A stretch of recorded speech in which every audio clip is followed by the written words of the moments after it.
So hello guys, welcome to new ಹೊಸ ವಿಡಿಯೋಗೆ. ನಾವಿವತ್ತು ಮಾಡಿರೋ ವಿಡಿಯೋ ರೇಟಿಂಗ್ ಯಾವುದಪ್ಪ ಅಂದರೆ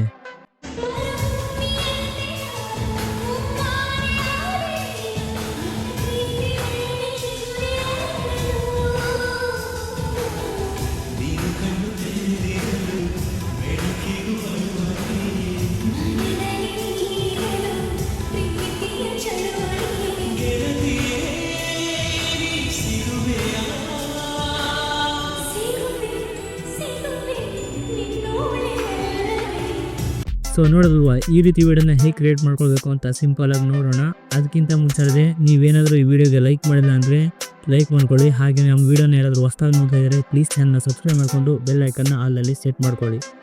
ಸರಿ, ವಿಡಿಯೋ ಟೈಟಲ್ ಮೇಲೆ ಕ್ಲಿಕ್ ಮಾಡಿದರೆ ನಿಮಗೆ ಈ ವಿಡಿಯೋದು ಡಿಸ್ಕ್ರಿಪ್ಷನ್ ಓಪನ್ ಆಗುತ್ತೆ. ಅಲ್ಲಿ ಫುಲ್ ಪ್ರಾಜೆಕ್ಟ್ ಅಂತ ಕೊಟ್ಟಿರ್ತೀನಿ, ಅದನ್ನು ಅಲರ್ಟ್ ಮೋಷನ್ಗೆ ಇಂಪೋರ್ಟ್ ಮಾಡ್ಕೊಳ್ಳಿ.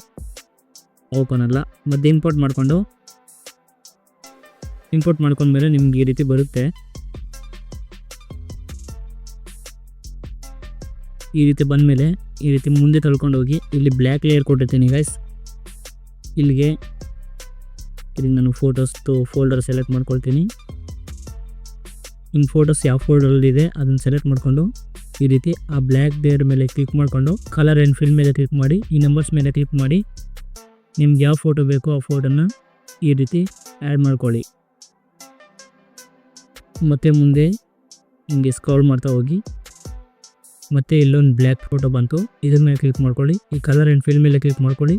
ಮತ್ತು ಈ ನಂಬರ್ಸ್ ಮೇಲೆ ಕ್ಲಿಕ್ ಮಾಡಿಕೊಂಡು ನಿಮ್ಗೆ ಯಾವ ಫೋಟೋ ಬೇಕು ನಿಮ್ಮದು ಆ ಫೋಟೋನ ಹಿಂಗೆ ಹಾಕ್ಕೊಂಡು ಮೇಲೆ ರೈಟ್ ಸೈಡಲ್ಲಿರೋ ಈ ಪ್ಲಸ್ ಐಕನ್ ಮೇಲೆ ಕ್ಲಿಕ್ ಮಾಡಿದ್ರೆ ಆ ಫೋಟೋ ಆ್ಯಡ್ ಆಗುತ್ತೆ. ನೆಕ್ಸ್ಟ್ ಎಲ್ಲದಕ್ಕೂ ಹಾಗೆ ಮಾಡಿ ಗೈಸ್. ಯಾವುದಾದ್ರು ನಿಮಗೆ ಈ ರೀತಿ ಬ್ಲ್ಯಾಕ್ ಲೇಯರ್ ಕಾಣಿಸುತ್ತೆ ಅದಕ್ಕೆಲ್ಲ ಈ ರೀತಿ ಫೋಟೋಸ್ನ ಸೆಟ್ ಮಾಡ್ಕೊಂಡು ಹೋಗಿ ಬ್ಲ್ಯಾಕ್ ಲೇಯರ್ ಇದೆಯಲ್ಲ ಅಲ್ಲಿಗೆ ಮಾತ್ರ ಫೋಟೋ ಸೆಂಡ್ ಮಾಡ್ಕೊಳ್ಳಿ. ಈ ಹುಡುಗಿ ಇರೋ ಕಡೆ ಆ್ಯಡ್ ಮಾಡಬೇಡಿ. ಈ ರೀತಿ ಇಷ್ಟೇ ಗ್ಯಾಸ್. ಇನ್ನೊಂದೇನಿದೆ, ಇದೊಂದು ಅನಿಸುತ್ತೆ, ಇದಕ್ಕೂ ಅಷ್ಟೇ ಈ ರೀತಿ ಯಾವ ಫೋಟೋ ಬೇಕೋ ಅದನ್ನು ಆ್ಯಡ್ ಮಾಡಿಕೊಂಡು ನೀವು ಬೇಕು ಅಂದರೆ ಒಂದು ಫೋಟೋನೇ ಹಾಕೋಬೋದು. ನಿಮ್ಮ ಹತ್ರ ಜಾಸ್ತಿ ಫೋಟೋ ಇತ್ತು ಅಂದರೆ ಅದನ್ನು ಕೂಡ ಹಾಕೊಳ್ಬೋದು. ಜಾಸ್ತಿ ಹಾಕೊಂಡ್ರು ಚೆನ್ನಾಗಿರುತ್ತೆ, ಒಂದು ಹಾಕೊಂಡ್ರೂ ಕೂಡ ಚೆನ್ನಾಗಿರುತ್ತೆ, ಆದರೆ ಫೋಟೋ ಕ್ಲಾರಿಟಿ ಇರಲಿ ಅಷ್ಟೇ. ನೆಕ್ಸ್ಟು ಎಲ್ಲ ಈ ರೀತಿ ರೆಡಿ ಆದಮೇಲೆ ಒಂದು ಸಾರಿ ನೋಡಿಕೊಂಡು ಚೆಕ್ ಮಾಡಿಕೊಂಡು ಇಲ್ಲಿ ಮೇಲೆ ಕಾಣಿಸ್ತಿರೋ ಎಕ್ಸ್ಪೋರ್ಟ್ ಬಟನ್ನ ಕ್ಲಿಕ್ ಮಾಡಿ ನಿಮ್ಮ ಫೋನು ಯಾವ ಕ್ವಾಲಿಟಿಯಲ್ಲಿ ಸಪೋರ್ಟ್ ಮಾಡುತ್ತೋ ಆ ಕ್ವಾಲಿಟಿಗೆ ಸೆಲೆಕ್ಟ್ ಮಾಡಿಕೊಂಡು ಈ ರೀತಿ ಆಲ್ಮೋಸ್ಟ್ 720p ಎಲ್ಲರೂ ಫೋನ್ನ ಸಪೋರ್ಟ್ ಮಾಡುತ್ತೆ ಅಂದ್ಕೊಳ್ತೀನಿ. ಆಗದಿದ್ದವರು ಅದಕ್ಕಿಂತ ಕೆಳಗಿರೋ 540p ಅಂತಿದೆಯಲ್ಲ, ಅಂದರೆ 540p ಅದಕ್ಕೆ ಸೆಲೆಕ್ಟ್ ಮಾಡಿಕೊಂಡು ಈ ರೀತಿ ಎಕ್ಸ್ಪೋರ್ಟ್ ಕೊಟ್ಕೊಳ್ಳಿ. ಎಕ್ಸ್ಪೋರ್ಟ್ ಕೊಟ್ಟ ಮೇಲೆ ಇಲ್ಲಿ ಕೆಳಗಡೆ ಸೇವ್ ಅಂತ ಬರುತ್ತೆ ಗೈಸ್ ಲೆಫ್ಟ್ ಸೈಡಲ್ಲಿ, ಅದನ್ನು ಕ್ಲಿಕ್ ಮಾಡಿದ್ರೆ ಡೈರೆಕ್ಟ್ ನಿಮಗೆ ಎಲ್ರಿಗೆ ಸೇವ್ ಆಗುತ್ತೆ. ನೋಡೋದು ಸಿಂಪಲ್ ಆಗಿತ್ತು ಎಡಿಟು.